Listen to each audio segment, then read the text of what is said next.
Yeah, I mean, unfortunately, I think it totally makes sense with the business model that those Chinese company created because since the beginning, verticals, they always first they never really saw it as like an art form. And when you were on set, they never wanted a cinematographer who would do a too polished image, too cinematic. They were looking for people who were able to work fast. Like they had this system of like this is the amount of pages we're gonna shoot, these are the locations we're gonna shoot, and just kind of like a factory. And they were just looking to produce like in a massive amount of content rather than really be artistic with the art form.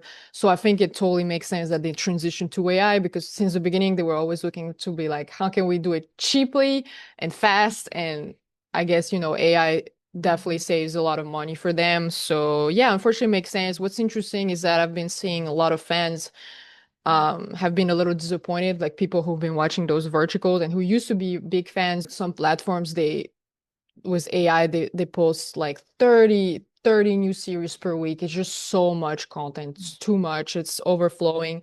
So I think it's unfortunate for them, but I think that's great because then people who were making live action with real actors, with crews and everything, then it helps you stand out more because then yeah, now people are gonna look even more for better series, better content, and since those apps are fully focused on AI, well, now they're gonna have to turn to somebody else, to maybe another platform, other creators, and that's where creators can come in. But what's interesting also is like lately a lot of American companies and producers of who used to produce regular feature films, who used to be in the film industry, are moving also into those verticals. They're creating those apps too. They're doing these partnerships.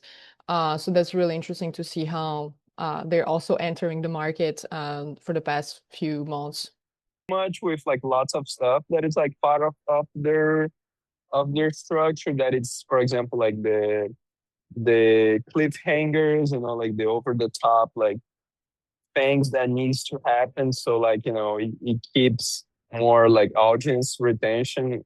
I think we don't believe a lot in this, like we with one of our series we want to take like the actions, the scenes, like, like having their own beats and having their like the time that it's needed and not like really rush through like an event just because like it's getting closer to the end of the episode or because you want to like incentivize like people to like, keep more watching and watching. I think it just like uh propagates a lot more of like, this seek for like dopamine and fast. We really want to have our stories breathing and having like the time that it needs to be developed, but we are taking the structure, like taking the good parts of the structure and really like structuring our story to work within those terms of like short episodes. But we are not necessarily like putting like a cliffhanger every time or like a